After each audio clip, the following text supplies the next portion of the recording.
అవునండి. వెంకటాపూర్ మేస్త్రివి హౌసింగ్ ఎన్ని కడుతున్నావా ఇండ్లు? హౌసింగ్ దాదాపు ఒక నేను 18 దాటినాయి. 18 ఇండ్లు నేను పెద్ద సార్నయ్యా, బిల్లులు ఇచ్చే పెద్ద సార్ను. సార్ అదే 18 దాటినాయి సార్.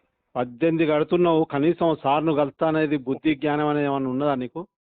సార్ నాకు అవి తెలియదు కదా సార్. మరి తెలియకపోతే నన్ను తెలుసుకోవాలి. నీ పెద్ద పేరు సార్ నాకు తెలియదు కదా సార్. సార్ నీ నువ్వు పేరు? నా పేరు వెంకన్న సారు. నాకు తెలియపాయ మరి. వెంకయ్య సారు అంటారు. మీ సెక్రటరీ మీ అందరికి తెలిస్తే నేను ఎందుకు తెలియదు నీకు? నేను అడుగుతానే అమౌంట్ అడుగుతానే నేను ఊకున్నా. నేను విన్నావా? అవు ఇప్పుడు కాదయ్యా, ఇంటికి ఒక్కొక్కరు 5,000 10,000 అట్లా ఇస్తారు. కనీసం మరి సార్ ఉన్నాడు, సార్కి ఇవ్వాలి ఏమన్నా అనేది అడిగేదాకా చూస్తారా? మాకేమరు కదా సార్ గవన్నీ. మళ్ళీ మాకు ఈడ ఈ రేట్లు కూడా తక్కువ రేట్లు. బయట ఊరు నుంచి వచ్చే వాళ్ళంతా నువ్వు ఏం లేదు సార్ ఇంకా అవి పునాదుల మీదనే ఉన్నాయి. ఇంకా అవి ఈ సంవత్సరం అయినా వాళ్ళు కట్టే మాదిరిగా లేదు.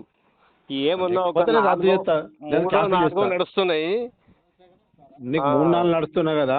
అవును, ఇంటికి 5 చొప్పున ఒక 25,000 తీసుకొని రా. అదే మేము పట్టుకునేది తక్కువ రేటు అవే. నేను నువ్వు గవర్న అనుకోవద్దయా. నీకెందుకు? నీకు ఏదైనా అయితే నేను ఉన్నా కదా. ఏదైనా అయితే నేను ఉన్నా కదా. చెప్పండి సార్.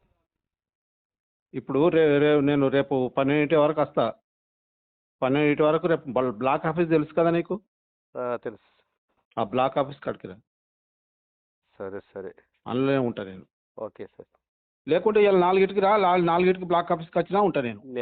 రావురూక్లా, రావురూక్లా, రాఘవాపూరు, పుల్లూరు ఇవన్నీ తిరిగి వస్తున్నా. మాది పుల్లూరే.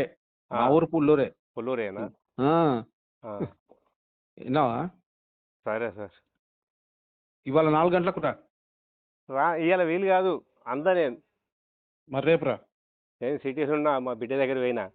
సరే రేపు రావయ్యా. సరే వచ్చినాక. ఇదే నంబరా సార్ నీది? ఇదే నంబర్. ఓకే మంచిది.